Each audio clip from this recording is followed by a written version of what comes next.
luz en mi sendero, eres agua en el desierto, eres guía al caminar. Un saludo muy afectuoso, amigos y amigas de Radio Columbia, de Radio Fides y de la página liturgo.org y de la página Liturgo del YouTube. Esta semana he tenido problemas con el WhatsApp. ¿Cómo está, mi querido diácono Mauricio Fernández Rojas? Felices Pascuas. Ay, sí, claro. Felices Pascuas a todos. Es que la Pascua, al fin llegó la Pascua. Lo que pasa es que ahora, si la Cuaresma se nos fue como agua entre las manos, ¿cuánto nos irá a rendir la Pascua? Todo depende de lo que nosotros hagamos durante esta Pascua para mantener el espíritu levantado. Esa es la parte triste de la Pascua que tengo yo siempre. Algunos están esperando volverlo a clavar y no disfrutan al resucitado. No, y tenemos ese problema históricamente, ¿verdad? Yo siempre digo que el costarricense, bueno, el latinoamericano, tiene una raíz de los originarios que es melancólica y una raíz española que es pasionista. Entonces lo que tenemos es un saco de lágrimas y de dolores y de latigazos en la espalda. Cuando en el fondo tendríamos que vivir el gozo que los hermanos separados sí logran vivir. Y a tu pregunta, vamos bien, mi queridísimo presbítero ilustre Álvaro Sáenz. ¿Va bien? Vamos Bueno, bien. qué dicha. Algunos problemas sí técnicos. Sí, con el WhatsApp tuve que hacer un grupo, una comunidad de WhatsApp. Una Y comunidad. hay gente que sí. se sale, por supuesto, que no soportan estar en grupos en que la gente interactúa. A pesar de que le quité todos los permisos. la Pero gente siempre sigue- hay forma de brincarse. seguro que sí. Bien, vamos al texto del Evangelio Porque que hoy tenemos el día de hoy. Hoy estamos en el día de la resurrección, empezando este día, empezando esa cincuentena y empezándola con todo el entusiasmo para ver cuánto logramos meter en nuestro corazón de esa espiritualidad gozosa del ser humano nuevo. Y que siga brillando, que tiene que brillar Jesucristo nuestro Señor. Vamos a usar la lectura del Evangelio según San Juan. Dice así: el primer día de la semana, María la Magdalena fue al sepulcro al amanecer, cuando aún estaba oscuro, y vio la losa quitada del sepulcro. Echó a correr y fue donde estaban Simón Pedro y el otro discípulo a quien Jesús amaba. Y les dijo: se han llevado del sepulcro al Señor y no sabemos dónde lo han puesto. Salieron Pedro y el otro discípulo camino del sepulcro. Los dos corrían juntos, pero el otro discípulo corría más que Pedro. Se adelantó y llegó primero al sepulcro. E inclinándose, vio los lienzos tendidos, pero no entró. Llegó también Simón Pedro detrás de él y entró en el sepulcro. Vio los lienzos tendidos y el sudario con el que le habían cubierto la cabeza, no con los lienzos, sino enrollado en un sitio aparte. Entonces entró también el otro discípulo, el que había llegado primero al sepulcro, vio y creyó. Pues hasta entonces no habían entendido la escritura, que él había de resucitar de entre los muertos. ¿Me permite hacer una acotación de esta la fabulosa traducción? de la traducción española, que ahora la complicaron toda, le pusieron lienzos. ¿Qué son lienzos? Son vendas. No, es el capullo, recordemos el capullo. Pero no es un lienzo, es una venda. Sí, pero es el... Porque antes decía vendas el texto español, ahora dice lienzos. Es que es más hermoso y elegante, ¿no? Pero es que no son elegantes las vendas. Es que tiene que ser. Nosotros lo estamos complicando, Bien. acuérdate. Hay una experiencia maravillosa de esta mujer llamada María Magdalena. Va al sepulcro y encuentra la roca sacada. Y eso es impactante, porque imaginemos por un momento de lo que podría pasar si llegamos a las tumbas de nuestros padres y encontráramos que las tumbas están abiertas. Fueron asaltadas las tumbas, fueron robadas, quién sabe qué encontraron ahí. María va a dar informe importantísimo, ¿verdad? Y bueno, una noticia: se han llevado del sepulcro del Señor y no sabemos dónde lo han puesto. Bueno, bien, las carreras de Pedro y Juan, muy complicadas son, porque al final Juan llega primero, no entra, luego llega Pedro y entra, y luego llega Juan, y bueno. Siempre me gusta preguntar a las personas qué encontraron Pedro y Juan en el sepulcro.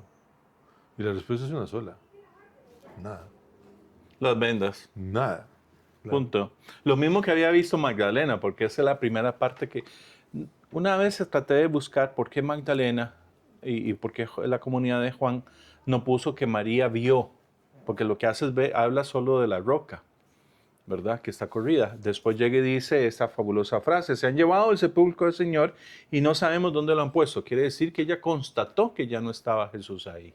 Sí, El propósito viene en la siguiente parte que claro, la leeremos el lunes. creo que es el lunes, donde la vamos a leer, donde María es la primera apóstol. Claro, es la que entra y no encuentra, y luego sale y encuentra y no reconoce, y mujer, y bueno, ¿dónde lo llevaste? ¿Dónde lo pusiste? Y María y Rabuni y todo el asunto, que es tan hermoso. Y se convierte en la primera apóstol cuando Claro. le dice: vea y diles que Sí, se vayan. Y aún así, No creyeron. por no supuesto. creyeron. Bueno, y empieza todo lo demás. El hecho de la resurrección está apoyado, por supuesto, como primera lectura en Hechos 10, que es el sermón de Pedro, un segundo sermón o tercero, ¿verdad? Que está lleno de una fortaleza. Ya Simón no, Pedro, habla con determinación y con claridad, ¿verdad? Y se declara a sí mismo y a los demás testigos de lo que sucedió en el país de los judíos y en Jerusalén. Y aparece ya organizado por Pedro, aunque sea una cosa que fue escrita por Jesús, o por lo menos descrita por Jesús, aparece uno de los primeros querigmas, ¿verdad? ¿Querigma dónde está? En el hecho de son 3 elementos o 4 elementos en el anuncio querigmático: la pasión, la muerte, la sepultura y la resurrección. Aquí aparecen algunos, ¿verdad? Somos testigos de todo lo que hizo en el país de los judíos y en Jerusalén. Y ellos lo mataron. Lo mataron suspendiéndolo de un patíbulo. Y viene el anuncio gozoso: pero Dios lo resucitó al tercer día y le concedió que se manifestaran no a todo el pueblo, sino a los testigos elegidos de antemano, a nosotros. Me preguntaba el otro día Evelyn Fachler que si la iglesia había durado mucho tiempo para empezar como su organización. Y yo le decía, bueno, una organización, la iglesia empieza ahí, en ese anuncio gozoso de la muerte y de la resurrección de Cristo, base fundamental de nuestra fe. Bueno, pero hay una pequeña corrección eclesiológica. Empieza en la cruz. Claro, no, eso se lo aclaré. Y entonces hablamos de cómo Jesús, con ese comentario tan hermoso que hizo Andrés Valverde, el teólogo y maestro costarricense, biblista, hablando del todo está consumado de Jesús en la cruz, y cómo todo está consumado es porque ya Jesús lo hizo todo, y como lo hizo todo, habiendo regalado a su madre, que era lo único que le quedaba, inclinando la cabeza, entregó el Espíritu a la iglesia congregada a los pies de la cruz. Es que el problema es pensar que la iglesia sea una organización. En ese momento se nos acaba la gracia. No, y se acaba completamente, y por eso es tan importante dejar de estar pensando en una organización, Institucional. institución, donde hay funcionarios, donde hay cargos, donde hay hay jerarquía, donde hay tantas cosas, especialmente en la última parte, ¿verdad? Donde Pedro sigue sosteniendo, todo esto se había dicho, o sea, ¿por qué nos cuesta tanto creerlo, verdad? Aquí en esta traducción dice: de él dan testimonio todos los profetas, que todos los que creen en él reciben por su nombre el perdón de los pecados. Primera gran situación hermosa, porque hasta ahí la iglesia primitiva establece que el perdón de los pecados es por Jesucristo nuestro Señor. Y se establece la fabulosa capacidad que tenemos cada uno de nosotros de llegar y reconciliarlos de continuo con Dios a través de la fiesta del sacramento de la reconciliación. Claro. Es un primer aspecto, ¿verdad? Porque muchos establecen que el sacramento de reconciliación llega cuando se le dice a Jesús: vete y no peques más. No. El sacramento como tal llega a tomar forma dentro de lo que sería la iglesia primitiva en esta frase que dice Pedro. Por lo menos así lo sostiene Picasa y otros teólogos. Repítala para que nos quede claro. Donde dice así: de él dan testimonio todos los profetas. Esa es la roca sobre se sustenta Jesucristo. Declarando que los que creen en él reciben el perdón de los pecados en virtud de su nombre. En virtud de su nombre.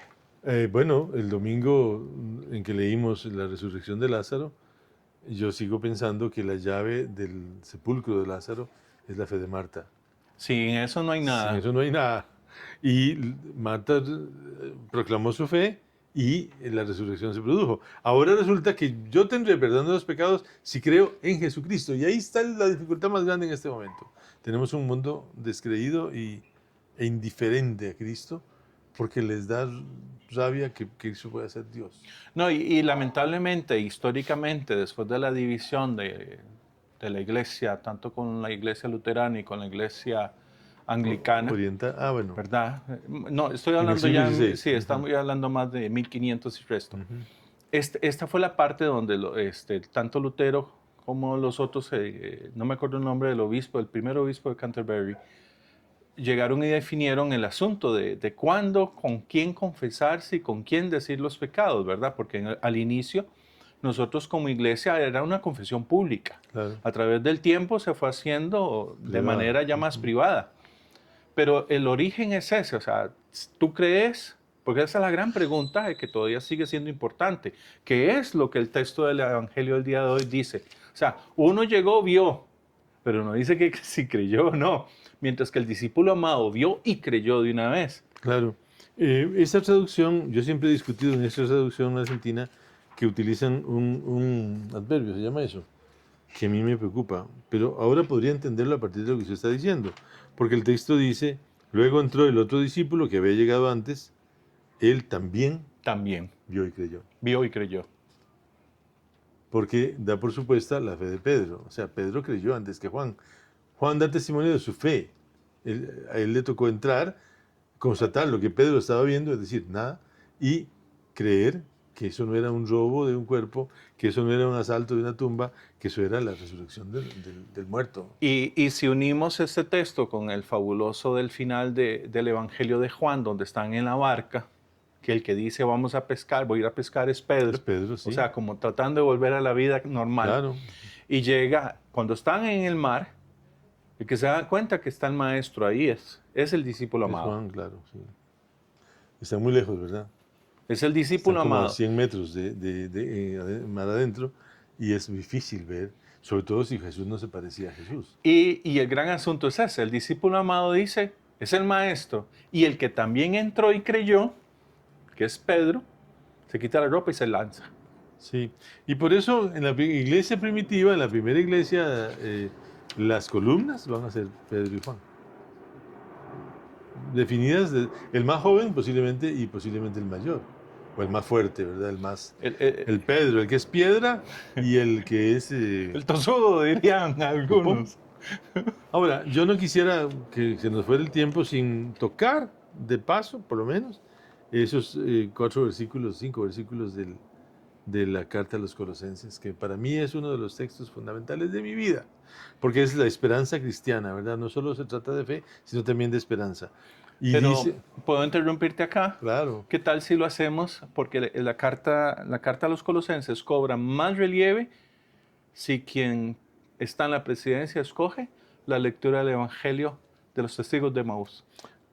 sí, bueno, entonces pasémonos a Emaús, porque parece? hoy, claro, hoy, este domingo, tenemos esa opción. Primero en la mañana, cuando la Magdalena descubre la tumba vacía, o por lo menos descubre que la tumba fue abierta, que el cuerpo de Jesús no está allí, y va a informar. Ese es el evangelio que corresponde para la mañana, porque son los acontecimientos de la mañana. Pero ese día hubo acontecimientos en la tarde. Tal vez esto podríamos aliviarlo un poco porque está en el tercer domingo de Pascua. También. Se repite, porque estamos en el ciclo este. Pero entonces nada más no importa las sutilezas, de esa pareja de Emaús, ¿verdad? Claro. Porque son esposos. Claro, si Si le seguimos, creemos a todos los evangelios de que había una María, que es la de Cleofás, claro, cerca de la cruz, y Cleofás está también como discípulo claro. nombrado Y además en otro evangelio. Y vienen a ser los padres de Santiago. Y ¿verdad? vienen a ser los padres de Santiago, el primer. Sí, el pariente del Señor. De manera que Cleofás alguna relación tenía con José. Y entonces, bueno, es que en la tarde, digámoslo en orden, en la mañana Jesús se manifiesta a la Magdalena. En la tarde a estos dos discípulos. Y en la noche, ya cuando se acabó el día, a los apóstoles. ¿Por qué no se han ido? porque ni siquiera se han movido de donde están, porque tienen un miedo horrible. Tienen un miedo Y horrible. porque los que primero debieron haber creído no creyeron de primeros, sino de últimos. Bueno, entonces Jesús dice que el primer día de la semana, 2 de los discípulos, el Evangelio no dice más, dice, iban a un pequeño pueblo llamado Emaús. Pero yo creo que estos 2 están zafando, ¿verdad? Están saliéndose del remolino de la... Es un poco lo que pasa cuando hay una escaramuza o un riesgo de violencia, hay personas que se zafan, ¿verdad? Se salen y se van, mejor, para evitar, como decía mi mamá, para evitar un riesgo, mejor vámonos.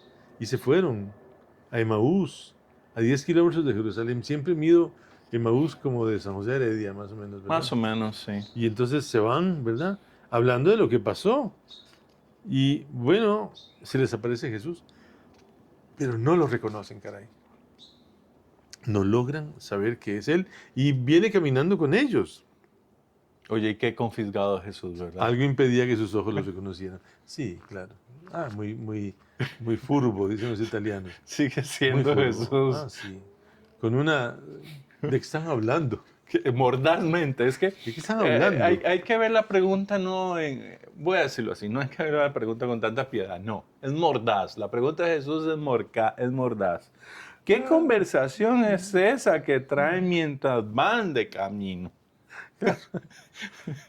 Sí. Y la frase de Lucas es fabulosa, se detienen con aire entristecido, dice esta traducción. ¿Usted en qué está? Usted no está en nada, ¿verdad? Usted, como decíamos en la clase cultural de Barba, usted como que no entiende. Usted como que no entiende. Y entonces dicen, tú eres el único forastero en Jerusalén que ignora lo que pasó en estos días. ¿Cómo saben que es forastero? Acento. Jesús hablaba con acento galileo. Y no Evidentemente. dicen el nombre de ellos. Entonces, por eso es que yo decía que esa lectura a la luz de la carta de los Colosenses es fabulosa. ¿Por qué? Porque si han resucitado con Cristo, buscan los bienes de allá arriba, dice esta traducción. Donde Cristo está sentado a la derecha de Dios. Aspiren a los bienes de arriba, no a los de la tierra. Primera gran situación. Si nosotros solo experimentamos, lo que creo que ya hace 2 semanas lo habíamos dicho, lo que nuestros sentimientos o nuestros sentidos nos pueden engañar, a pesar de que los sentimientos que brotan nos dicen, por aquí está, Sí, por sí, aquí sí. anda. Bueno, y yo creo que en este momento sigue vigente esa frase. Es que me preocupa lo que está pasando con el mundo, ¿verdad? Un mundo que está enceguecido por la guerra, la ambición y las cosas más absurdas. Un mundo que sigue teniendo como meta fundamental para la mayoría de los seres humanos la persona de Jesucristo. Aunque no lo confiesen y aunque no lo siguen admirándolo, siguen atraídos por Él, siguen intrigados por Él, siguen cuestionados por lo que Jesús dice y señala. Y nosotros que somos los que portadores de esa verdad, que podríamos darles un panorama, no lo damos porque ya en el fondo ni nos importa. Es que ese es el gran problema. Nosotros, ¿qué es lo que estamos haciendo nosotros? Y hay no sé cómo viene en tu traducción, este verbo lo busqué aparte. Lo que sigue después en la carta a los Colosenses, porque bueno, han es que te muerto pasaste. y su vida está con Cristo ustedes escondida. están muertos. Y se lo he dicho muchas veces a la gente en misa. ¿Alguno de ustedes está muerto? Y todo el mundo se ríe. Mi padre está loco. ¿Alguno de ustedes está muerto? Levanten la mano que está muerto. Pero San Pablo dice que ustedes están muertos. Y es curioso, ya leyeron la lectura, ya la oyeron. Pero esa palabra siempre va a ser rechazada. Ahora parecemos la internet, ¿verdad? Que donde ponen muerte le ponen asteriscos porque Dios guarde. Eso es ofender el oído de los niños, pero otras caballadas no. Porque no se puede poner violencia ni narcotráfico. Sí, no. Eso, la timoratada de la internet lo limpia.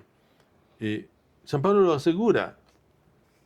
Lo asegura. Si usted tiene que tener el pensamiento puesto en las cosas celestiales, no en las de la tierra, es porque usted está muerto. Es decir, ya usted salió de este mundo. Porque, claro, la muerte puede ser destrucción, aniquilamiento, horror.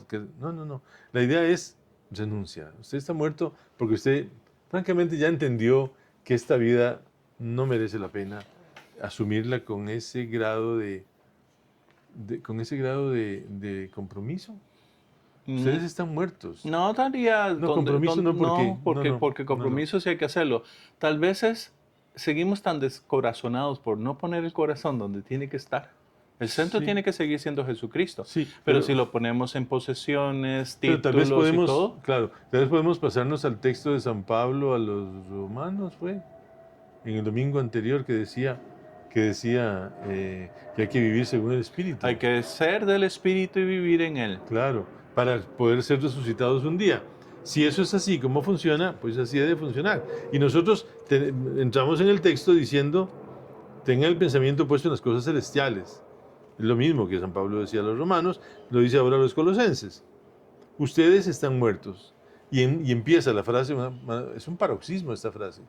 Paroxismo, ¿por qué? Porque declara unas verdades que nos sobrepasan violentamente, porque dice, porque ustedes están muertos y su vida, esa vida a la que están renunciando por amor a esa vida, están renunciando a una realidad, digamos, de placeres o de gozos o de excesos, su vida, esa vida preciosa que Dios tiene para usted, está desde ahora oculta con Cristo en Dios. No friegue.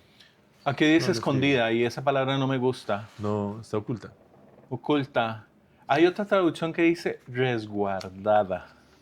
Creo que la tiranea mucho, porque sí, puede ser, pero el asunto es que no es evidente. No es evidente. No es evidente. La vida en el cielo, entre comillas y subrayado, porque esa es una palabra tan manida y tan aburrida y tan cansada. Porque Sigue siendo un misterio. Claro, sí, por eso, pero yo como tenía gusto musical, lo tengo, hay una cosa que se llama el Orfeo y Eurídice de Monteverdi. Y dentro de la ópera hay un momento en que Orfeo llega y se encuentra con los espíritus puros. Baja al infierno a recoger a su mujer. Se encuentra con los espíritus puros que están bailando. Y es como aburridísimo. Y hay una danza que es la de los espíritus impuros. Y es un cha-cha-cha, ¿verdad? Es una parranda, es una gozada. A mí eso me parece contradictorio, porque la gente tiende a pensar que el cielo son esas nubes que a veces nos amenazan con lluvia, con ángeles sentados tocando arpa. Por Dios, ¿qué es esa majadería? Cuando el cielo tiene que ser la plenitud total de llegar yo a mis posibilidades y entrar en el misterio de Dios.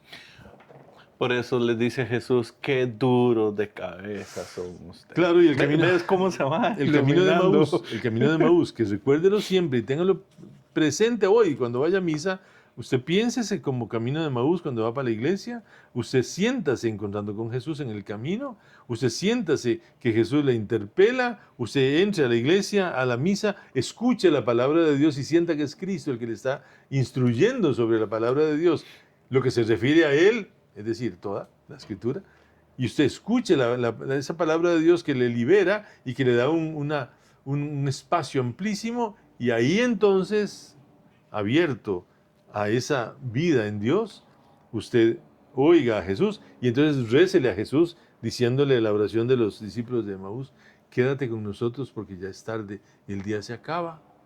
Y Jesús va a entrar con usted a su casa y como dice el Apocalipsis, el que Estoy llamando estoy a la puerta. y llamo, si alguno me escucha mi voz y me abre, entraré en su casa y como decía la traducción antigua, cenaré con él y él conmigo. Entraremos en esa intimidad absoluta e indispensable. Para que nuestro corazón siga ardiendo. Ajá, como dice el texto de los discípulos de Emaús. Y los discípulos de Emaús, una vez que toman conciencia de que el pan es Cristo, comen el pan, seguramente, y se levantan y a Jerusalén, en un camino 1000 veces más difícil, porque ahora es de noche.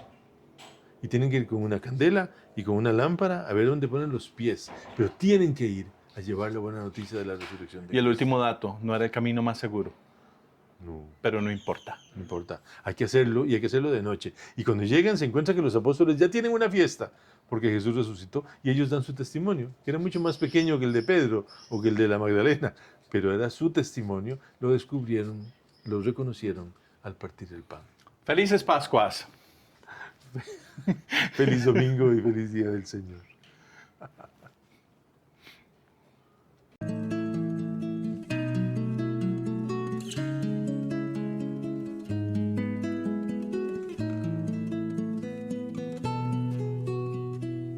Tú eres luz en mi sendero, eres agua en el desierto, Eres guía al camino.